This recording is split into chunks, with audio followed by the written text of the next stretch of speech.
આજે આપણે શાકભાજીથી ભરપૂર ટેસ્ટી અને હેલ્ધી એવી રેસીપી બનાવીશું। તેના માટે મેં 1 વાટકી જેટલી મગની ફોતરાવાળી દાળ લઈ લીધી છે, તે એડ કરી દઈશું। સાથે 1 વાટકી જેટલી છે ચોખા લીધા છે, ખીચડીએ ચોખા મેં લીધા છે।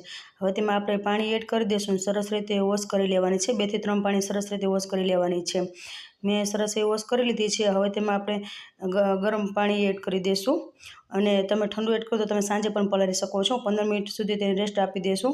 15 મિનિટ સુધી પછી ખોલીને ચેક કરી લઈશું। જો સરસ એવી દાળ છે તે થોડીક પલળી ગઈ છે। હવે મિક્સર જાર લેશું, એમાં 2 ચમચા જેટલા આપણે જે દાળ અને ચોખા પલાળ્યા છે તે લઈ લઈશું।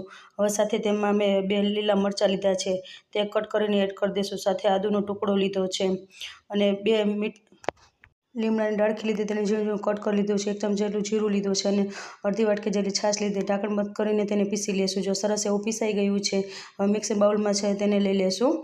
તેવી જ રીતે બીજું પણ આપણે પીસીને તૈયાર કરી લેવાનું છે। તો સરસ એવું બધું પીસાઈ ગયું છે, સરસ એવું મિક્સ કરી લેવાનું છે। હવે 1 વાટકી જેટલો મેં રવો લીધો છે, તે એડ કરી દઈશું। બધું સરસ રીતે આપણે મિક્સ કરી લેવાનું છે। હવે તેને ઢાંકણ ઢાંકી 15 મિનિટ સુધી રેસ્ટ આપી દઈશું। હવે ઢાંકણ પાછું ખોલી લઈશું। જો રવો સરસ એવો ફૂલી ગયું છે, બધું સરસ રીતે આપણે મિક્સ કરી લેવાનું છે।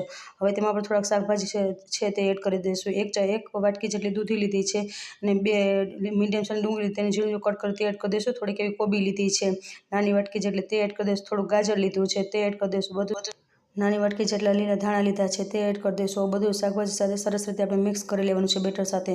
સરસ એવું મિક્સ થઈ ગયું છે। હવે તેમાં આપણે થોડાક મસાલા છે તે એડ કરી દઈશું। 1 ચમચી જેટલું ધાણા જીરું પાવડર, 1 ચમચી જેટલું નમક લેશું સ્વાદ પ્રમાણે, અને 1 ચમચી જેટલી છે તે હિંગ લેશું, અડધી ચમચીથી ઓછી એવી। 1 ચમચી જેટલી છે તે આખું જીરું લીધું છે, અડધી ચમચીથી ઓછી હળદર પાવડર લીધો છે। બધું મસાલા સાથે આપણે મિક્સ કરી લેવાનું છે। બધું સરસ એવું મિક્સ થઈ ગયું છે।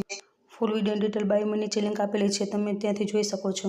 બધું સરસ રીતે મિક્સ થઈ ગયું છે। હવે આપણે 1 ચમચી જેટલું ઈનો લેવાનું છે, ઈનો લઈ લીધું છે, અને ઈનોને એક્ટિવેટ કરવા માટે થોડુંક પાણી લીધું છે, તે એડ કરી દઈશું। બધું સરસ રીતે આપણે મિક્સ કરી લેવાનું છે। બેટર જો સરસ એવું થોડુંક ફૂલી ગયું છે।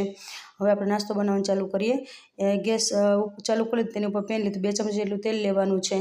તેલ ગરમ થઈ જાય પછી થોડીક એવી રાઈ, થોડીક એવા તલ ને થોડાક મીઠા લીમડાના પાન લીધા છે। હવે જે આપણે બેટર બનાવ્યું છે તે આપણે તેને પાથરી લેશું। જો ચમચાની મદદથી આવી સરસ રીતે આપણે પાથરી લેવાનું છે। હવે તેને ઢાંકણ ઢાંકી દઈશું 1 મિનિટ સુધી। હવે ઢાંકણ ખોલી દઈશું। જો હવે ઉપર થોડું તેલ લગાવીને તેને આપણે પલટાવી લેવાનું છે।